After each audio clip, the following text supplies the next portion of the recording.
Hey, guys, welcome back to this Let's Play of Spyro. Welcome to Peacekeepers, Spyro. Look how our treasure has been turned against us and stolen. Recover our treasure, Spyro. Collect treasure.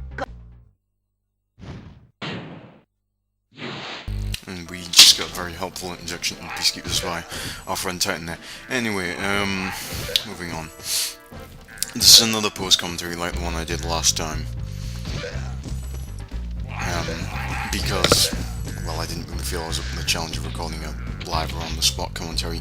And for the next homeworlds, the Magic Crafters, yeah, Magic Crafters, I'll be doing a post-commentary for that one as well, rather than live commentary, but from Beast Makers onwards, I'll be doing live commentaries, see if I'm up to the task, see if I can do it.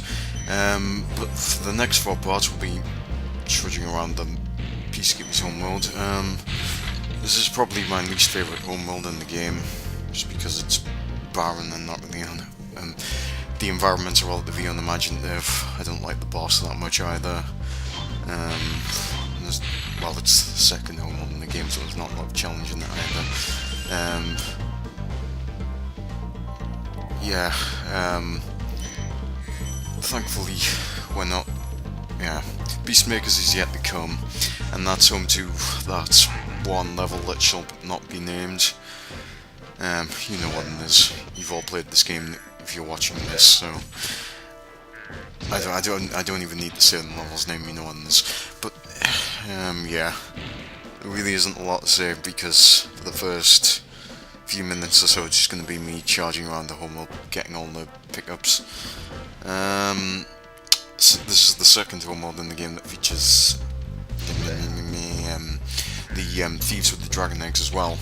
I believe they stop. The Magic Crafters is the last homeworld that has the thieves with the eggs. Although there's some other different varieties of thieves that appear in that one level in Beastmakers. And yeah, is the gimmick of this homeworld, if you will. We have to use a cannon to blow up some crates and get some gems. Hi, Spyro! Sparks the Dragonfly has been doing a good job Magnus, the protecting second you. dragon of this homeworld. Make sure to keep him strong by feeding him lots of butterfly.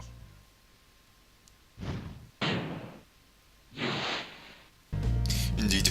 And I think there's only one more dragon in the hub for this homeworld we'll have to rescue. And for some reason, the main environmental hazard is a mysterious purple liquid that we drown if we touch like every other body of water or liquid in this game, which they got rid of in the sequels, thank god. Yeah, I talk too much about the sequels, but to be honest, I can't wait to get this out of the way at last and move on to the second game. But hey, in the meantime, I'll try and entertain you all.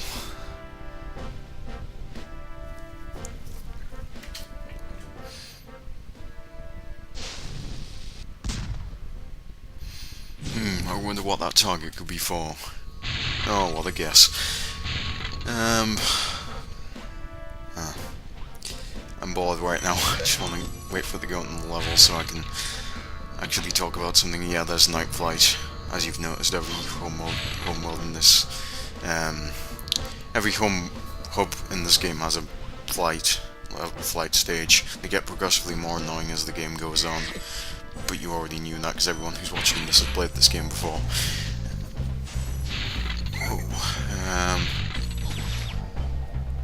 And that thief is a bastard, like all the other thieves in the game. I mean, the whole comedy part of me getting annoyed chasing him is not going to be lost here with this being a post-commentary, but hey. I'm trying to be more efficient and cut corners. And Well done, Spyro! Keep my up the chase, good work, and I know ended you'll up fulfill accidentally your rescuing the final destiny. dragon of this homeworld, Gunner. I just want to kick some. Just toast those enemies and collect the treasure!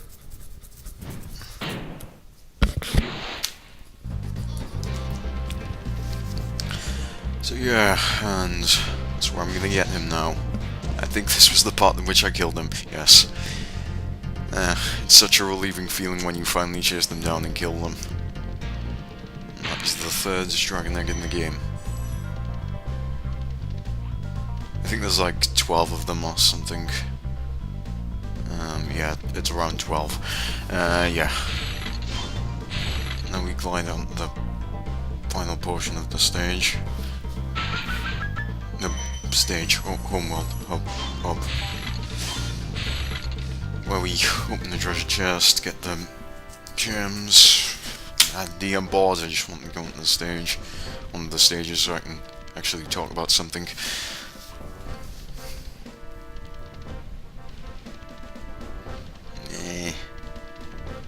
I'm bored. And there's our balloonist friend who we don't need to see just yet. Ice Cavern, we won't be going there just yet. Yup. I think those are the last few gems I've got left to pick up. I hope. Yeah, they were. So now I'll be going into Cliff Town to start things off. Yeah. So I've got all the collectibles.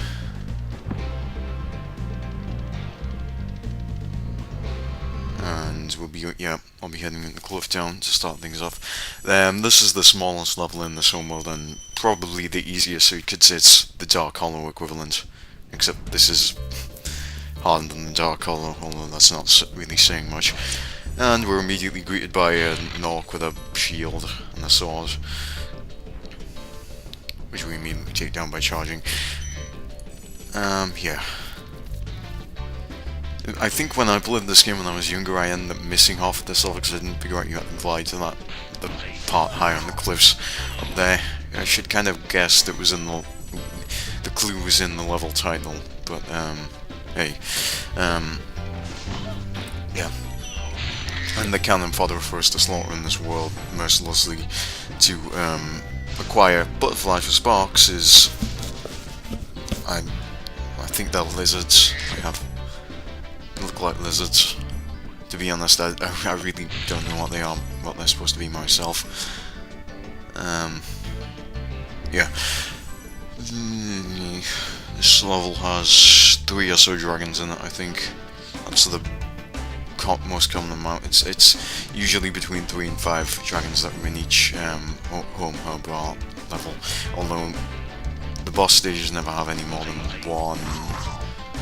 Although no, the first 2 boss stages have only 1 dragon in them, and then from that point on they have about 2 or 3 each.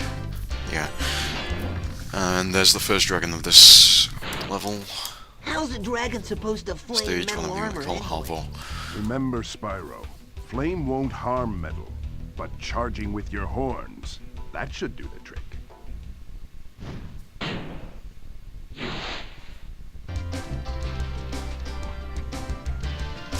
Right, so yeah, moving on. More of these shield-wearing Nork mooks to take down.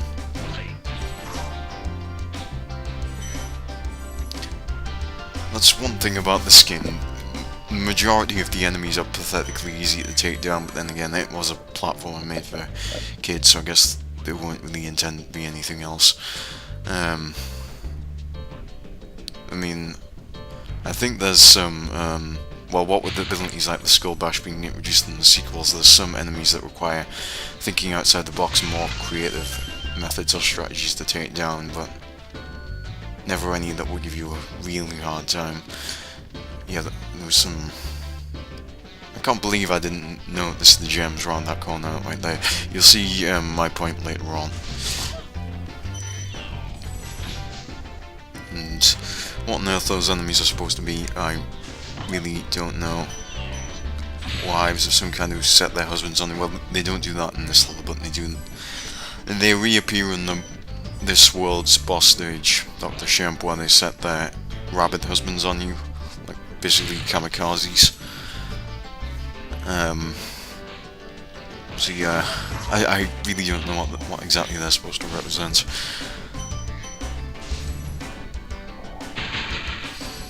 And yeah, I'd forgotten the last 2 colleges before that to get the gems up them as well, so And that was kind of stupid of me. Moving on, yeah. Well, not yet. I'll buy those points. I'll get back to that point I was about to make in a moment. And we rescue the second dragon of this level, Enzo. Hey, what's on the other side of that river? Why don't you drive there and find out?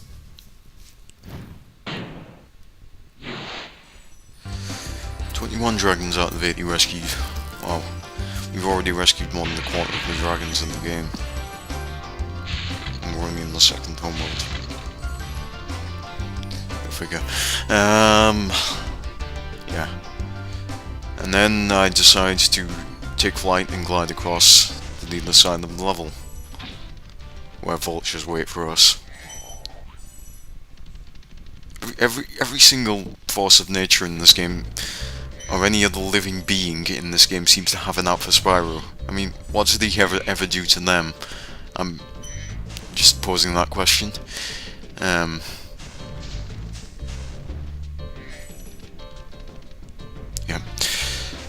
Okay, and as you can see, those pillars there represent the boundaries of the level. The walls boxing us in, preventing us from going out of bounds, leaving the boundaries of the levels. Yeah, you get the idea. And there's somewhere behind that castle, there's some bonus gems and goodies, collectibles to pick up behind that castle there. And we will be gliding over there in a moment, right after we rescue the final dragon, who you can see right there in front of you, who's at the highest point in the level. You've reached the highest point in Cliff Oh, Town. cool. You can get to almost anywhere from here. If I were you, I'd use that whirlwind there.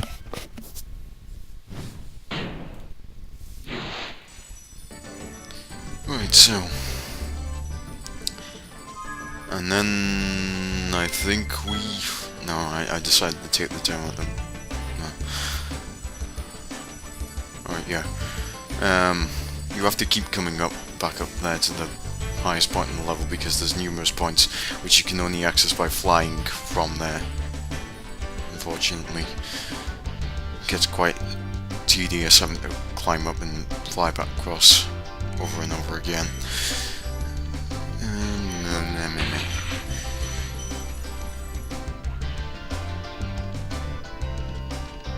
If my commentary is completely shit and it's totally unimaginative, I'm not saying enough funny things or enough imaginative things, it's because I'm not good with doing things on the spot or spontaneously.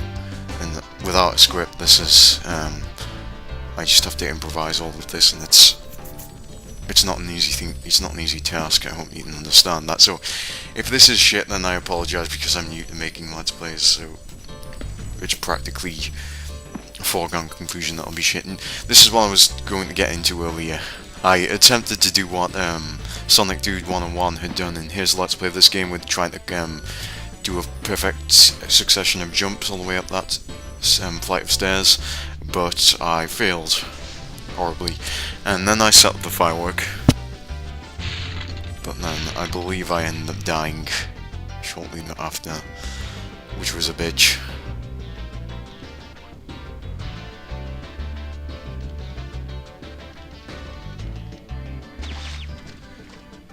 Charging, yep. I, for some reason, ended up foolishly charging right into the liquid.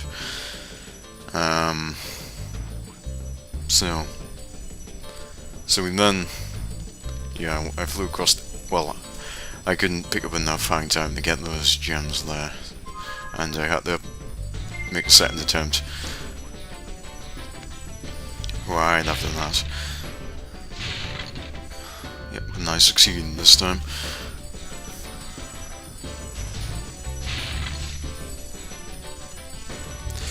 There we are, smashing that crit to get that 1 gem. 1 gem, 2 gems, yeah.